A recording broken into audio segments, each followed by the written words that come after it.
Telugu audio book ఛానల్‌కు స్వాగతం. అమరావతి కథలు. సత్యం శంకరమంచి. ముద్దేలనయ్య మనసు నీదయ్యుండా. మొగలూరు నుంచి కనకాంగి తల్లితో శివరాత్రికి అమరావతి వచ్చింది. పెనుతల్లికి సుస్థి చేయటంతో రథోత్సవం వెళ్లిపోయినా అమరావతిలోనే ఉండిపోయారు.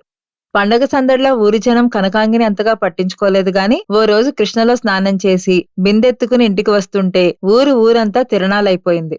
కనకాంగి 5.5 అడుగుల మనిషి, 18 ఏళ్ల పడుచుతనం.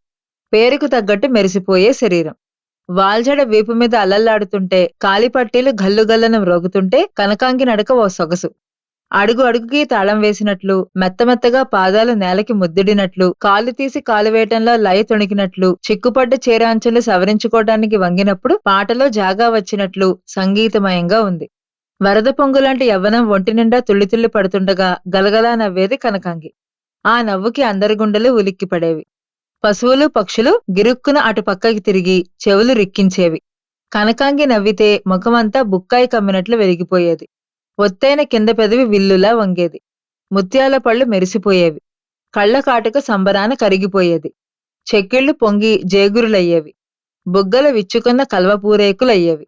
అమ్మలక్కలతో ఆ మాట ఈ మాట చెప్పుకుంటూ ఎత్తైన వక్షాల్ని కప్పడానికి చాలని పవిట కొంగుని మళ్లీ ముందుకు లాక్కుంటూ బిందెని ఆ నడుం మించి ఈ నడుం మీదికి మార్చుకుంటూ కృష్ణకెడుతున్న కనకాంగిని చూడ్డానికి ఇళ్లల్లోని జనం వీధిలోకొచ్చారు.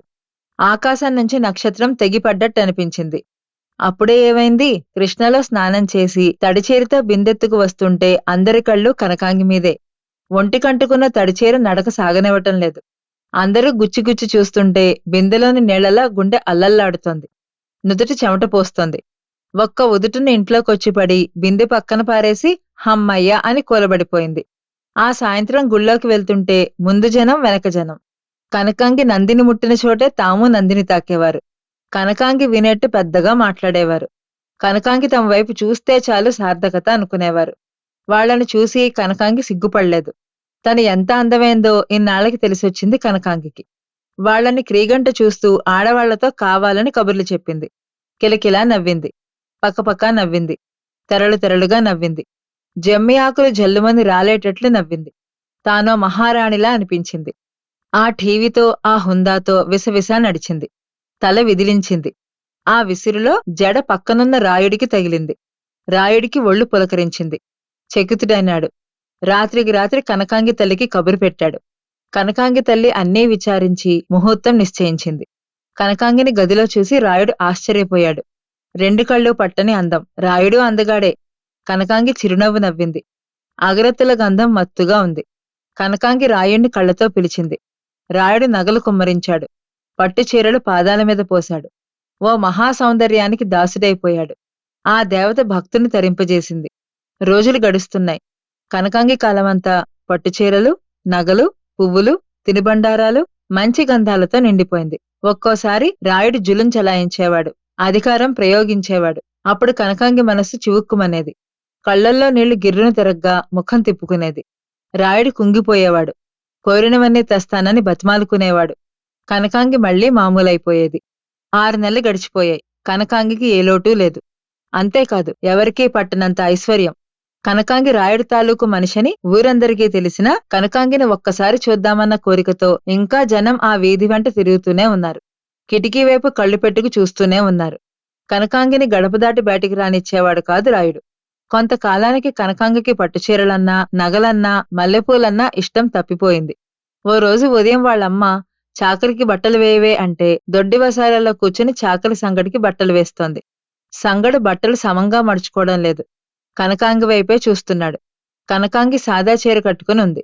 స్నానం చేయలేదు, జడ వేసుకోలేదు. సంగడు దొంగచాటుగా తనలా చూస్తుంటే కనకాంగికి ముచ్చటేసింది. సంగడితో కావాలని ఎక్కువసేపు మాట్లాడి పంపేసింది. సాయంత్రం ఉతికిన బట్టలు మళ్లీ తీసుకొస్తే సంగడికి ఎదురుగా కూర్చుని లెక్క వేసుకుంది. చొక్కాలేని సంగడి నల్లటి శరీరాన్ని తదేకంగా చూసింది. బట్టలు సరిచూశాక సంగడేవో కబుర్లు చెప్తే శ్రద్ధగా వింది. ఇంతలో తల్లి పిలిస్తే ఇంట్లోకి వెళ్లిపోయింది.